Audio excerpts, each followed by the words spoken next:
প্রিয় ছাত্রছাত্রী, আজকে তোমাদের আমি লিনিয়ার স্কেল কিভাবে করতে হয় তার কতগুলো স্টেপ আমি তোমাদের শেখাবো। তো তোমরা এগুলো ফলো করো, দেখো, আশা করি তোমাদের সবার ভালো লাগবে। অ্যাকচুয়ালি লিনিয়ার স্কেল আমরা যে অঙ্কটা করি, এই অঙ্কটা আমরা দুটো পদ্ধতিতে করি। একটা হচ্ছে সিজিএস পদ্ধতি আর একটা এফপিএস পদ্ধতি। সিজিএস পদ্ধতি মানে হচ্ছে কিলোমিটার, মিটার, হেক্টোমিটার, ডেকামিটার এই ধরনের একক যদি থাকে তাহলে সেটা সিজিএস পদ্ধতি হয়।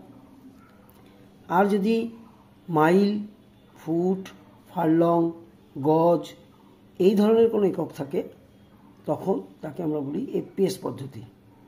তাহলে আমরা দুটো পদ্ধতির নাম জানলাম, একটা হচ্ছে সিজিএস, একটা এফপিএস।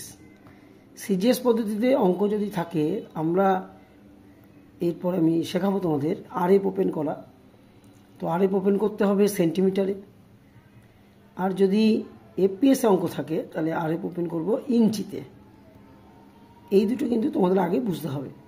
সিজিএস পদ্ধতি থাকলে সেন্টিমিটারে ওপেন করব, আর যদি এফপিএস পদ্ধতি থাকে তাহলে ইঞ্চি। আমি সিজিএস বলেছি কি করে বুঝবো।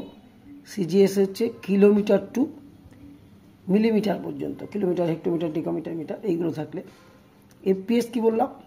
এফপিএস হচ্ছে মাইল, ফুট, ফারলং, ইয়ার্ড এই ধরনের কোনো একক থাকলে সেটা হচ্ছে এফপিএস, এবং সেক্ষেত্রে আমরা আরএফ ওপেন করব ইঞ্চিতে। এবার আমি তোমাদের কতগুলো স্টেপের মাধ্যমে এই অঙ্কটা করাবো। প্রথমে আমি স্টেপ নাম্বার 1।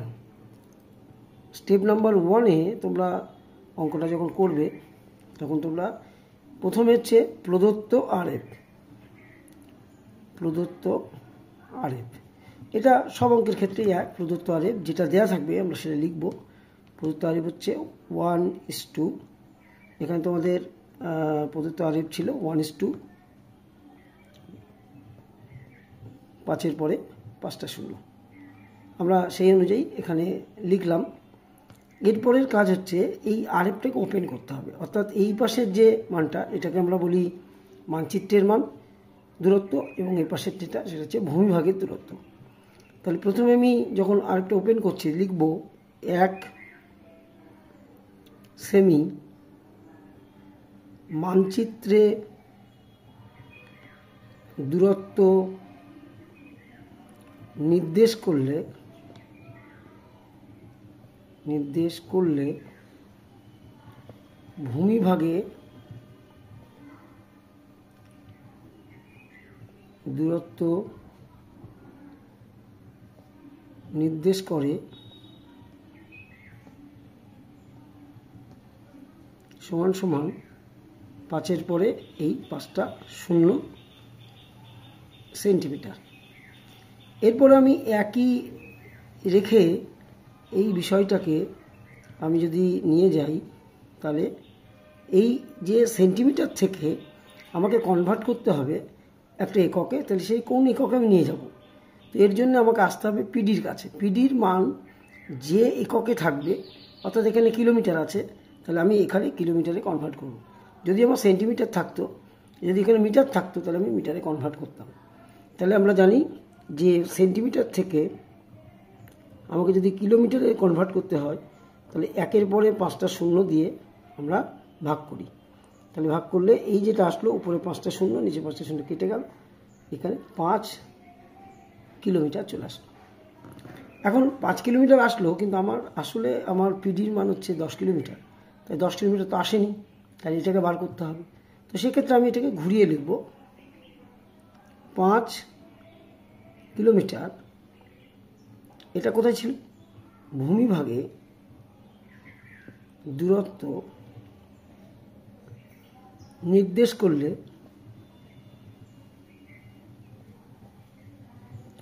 মানচিত্রে নির্দেশ করে সমান সমান 1 সেন্টিমিটার। দেখো আমি কিছুই লিখিনি, জাস্ট এই পাশটা ওপাশে ও পাশটা পাশে এটা ঘুরিয়ে লিখলাম। এবার ঐকিক নিয়ম, 1 কিমি ভূমিভাগে দূরত্ব নির্দেশ করলে মানচিত্রে নির্দেশ করে 1/5। আর আমার পিডির মান কত? 10। তাহলে আমি 10-এ বার করব। 10 কিমি ভূমিভাগের দূরত্ব নির্দেশ করলে মানচিত্রে নির্দেশ করে 10/5, কাটাকুটি করলে 2 সেন্টিমিটার। এটা গেল আমার স্টেপ নাম্বার 1। এবার আসবো আমি স্টেপ নাম্বার 2। স্টেপ নাম্বার 2তে কি লিখব?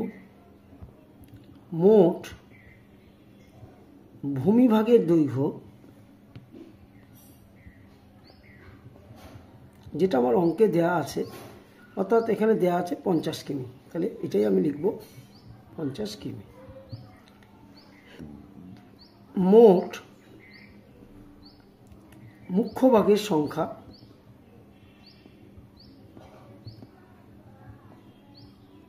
সমান সমান সূত্র আছে মোট ভূমিভাগের দৈর্ঘ্য ডিভাইডেড বাই একটি মুখ্য ভাগের মান। একটি মুখ্য ভাগের মান, এটা আমার সূত্র। এখানে আমি যদি মান বসাই তাহলে মোট ভূমিভাগের দৈর্ঘ্য কত? আমি একটু আগে লিখেছি 50 কিমি। আর একটি মুখ্য ভাগের মান কত? আমি আগে জানি অঙ্কে 10 কিমি। এখানে কিন্তু কিমি কিমি এককটা লিখবো, কিমি কিমি কেটে গেল, তাহলে আমার বেরোলো কত? 5টি। তাহলে এই পর্যন্ত দেখো লক্ষ্য করে যে আমাদের 5টি আমরা মুখ্য ভাগের মান পেয়েছি, এক একটা মুখ্য ভাগের মান 2 সেমি করে। তাহলে আমি যদি এখন এখানে লিখি মোট স্কেলের দৈর্ঘ্য সমান সমান, তাহলে কি হবে? আমার 5টা মুখ্য ভাগ ইন্টু এক একটা মুখ্য ভাগের মান বার করেছি আমি 2 সেমি করে, তাহলে মোট আমার 10 সেন্টিমিটার স্কেলের দৈর্ঘ্য হবে। এটা গেল স্টেপ নাম্বার 2। এবার হচ্ছে স্টেপ নাম্বার 3। এবার আমাকে বার করতে হবে যে একটা মুখ্য ভাগকে আমি কতগুলো গৌণ ভাগ করব। তাহলে এখানে লিখলাম গৌণ মোট গৌণ ভাগের সংখ্যা সমান সমান, এখানেও সূত্র, এখানে লিখব একটি মুখ্য ভাগের মান বাই একটি গৌণ ভাগের মান।